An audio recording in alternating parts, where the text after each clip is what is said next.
Remarkable 21-year-old from Oklahoma who came back from the dead.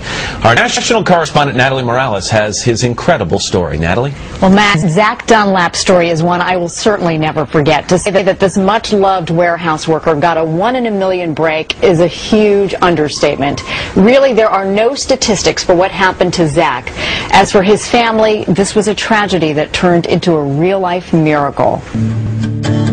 Zack Dunlap liked driving souped-up four-wheelers along with his friends until last November when he lost control and flipped. The prognosis couldn't have been worse. With no brain activity evident, Oklahoma authorities were notified that Zack had died. While his parents struggled to cope with the crushing news, they gave consent for Zack's organs to be donated. I wanted to make sure that some lucky person got to live on through Zack's heart. With a helicopter sent by an organ harvesting team scheduled to land, Zack's relatives gathered to say their goodbyes, including his adoring grandmother. I went in and I prayed right there. What were you asking for? Just a miracle. He was too young for God to take him. It was the time. Zack's cousins, Dan and Christy Coffin, who are both nurses, thought the same thing. And that's why Dan decided to run the shaft of his pocket knife across Zack's foot. He jerked his foot plumb out of my hand. Then Dan dug his fingernail beneath Zack's. That's a tender area. And Zack just threw his hand over here. And by now, this kind of... He physically moved that arm over his body. Across his body. And I kind of drew up inside myself, you know, and I'm like, oh my God. As for Zack's parents... We went from the lowest possible moment to, oh my gosh, our son is alive. I imagine you're still, though, not getting your hopes up because you don't really know very guarded. what he's going to be like. We had no idea what we were facing. But when could anyone be sure Zack could ever be more than a profoundly brain-damaged patient? That answer came in the following weeks and months. Zack would awake, and then some. 48 days after the accident that nearly took his life, Zack came home to a hero's welcome. Yeah. And this morning we're lucky enough to have Zack himself here along with his parents Doug and Pam and his younger sister Casey. Good morning to you all. So great to see you all back here once again. Good morning. And you are looking great. How are you feeling? I feel pretty good, but it's just hard. It seems like every time I see you that, you know, there's a look in your eyes, it's back, you've got that spark back, so you're really on the road to recovery here. Yeah, I just ain't got the patience. You just don't have the patience. You want to be better right away. Do you remember what happened leading up to the accident and any of the time right after? Well, I remember a little bit. That was about an hour before the accident happened, and then about 6 hours before that I remember. And I remember eating at the church after the parade. That's about it. One thing that you told me that really, I had goosebumps after you told me this, was that the one thing you do remember, you seem to have some kind of out-of-body recollection almost, was that you heard the doctors pronounce you dead. You heard that, right? What was your reaction? What did you hear? I'm glad I couldn't get up and do what I wanted to do. You wanted to get up and shake them and say, I'm still in here, I'm alive? Probably would have been a broken window that went out.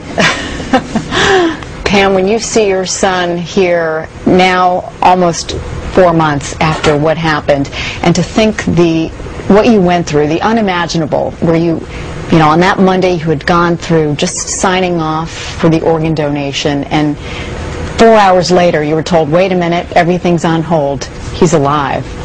Can you take me back to that moment? That was the most miraculous feeling. I mean, we had gone, like we said, from the lowest possible emotion that a parent could feel to the top of the mountains again. I mean, it was... we were still very guarded because we weren't sure what his prognosis would be, but just to hear the words that he was back with us was something that I'll remember forever. Doug, there is, as you said, no fault here. You're not blaming anyone, the hospital or anything, for what happened. I mean, you saw those tests, right? What did those tests indicate to you? There was no activity at all, no blood flow at all. No blood flow into the brain. Right. So you were ready to say goodbye to your son at that point. We didn't want him as a vegetable, you know. We didn't know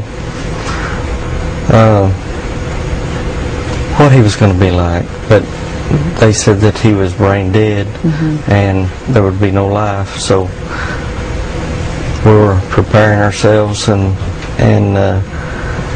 Zach has always been a giver, and he always wanted to make sure everybody had things going their way, and he didn't want to give up, and we didn't want his organs to give up either, and he didn't either.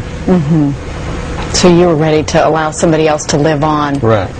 With your son's organs. Casey, meanwhile, I know that your grandmother, Naomi, as we saw, she was praying for a miracle. The whole town, in fact, was praying for this miracle. Do you think that that is actually what worked here? Think that that's the reason your brother's sitting here? Yes, I do. And can you believe your eyes? Are you pinching yourself every morning seeing your brother? Yeah. Pinching him and you're still here? Yeah. Pam, I can't even begin to imagine what every day must be like for you now, though. I mean, on this road to recovery, I know he's getting his memory back. How's he doing?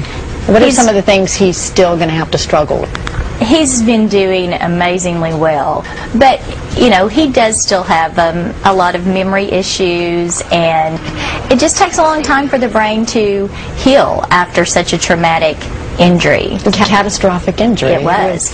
And you know, and it may take a year or more before he completely recovers, but that's okay. It doesn't matter how long it takes. We're just so thankful and blessed that we have him here. And you're helping him every step of the way. Are you, in the meantime, are you trying to spur those memories, trying to jog that memory back? We do. Yeah. We talk about things that he used to do when he was younger, and he remembers a lot of those things. Some of the things we might not want him to remember. Yes. Well, I know that you're getting ready to start driving again soon. Is that right? I've been wanting to drive about the day I was back from rehab. Oh, good. I bet you're not going to be driving any ATVs, though, right? Matters on the helmet. Meanwhile, though, you do have something. You have that pocket knife with you. When you look at this pocket knife now and you think the symbolicness of this, that this is what they rubbed on the bottom of your foot, Dan and Christy, your cousins, what do you think when you look at that thing? It just makes me thankful.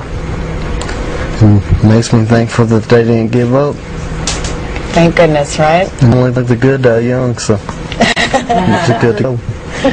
Wow, you're doing great. We're so glad you're doing great. Zach, Doug, Pam, and Casey, great to have you all here. Thank you so much.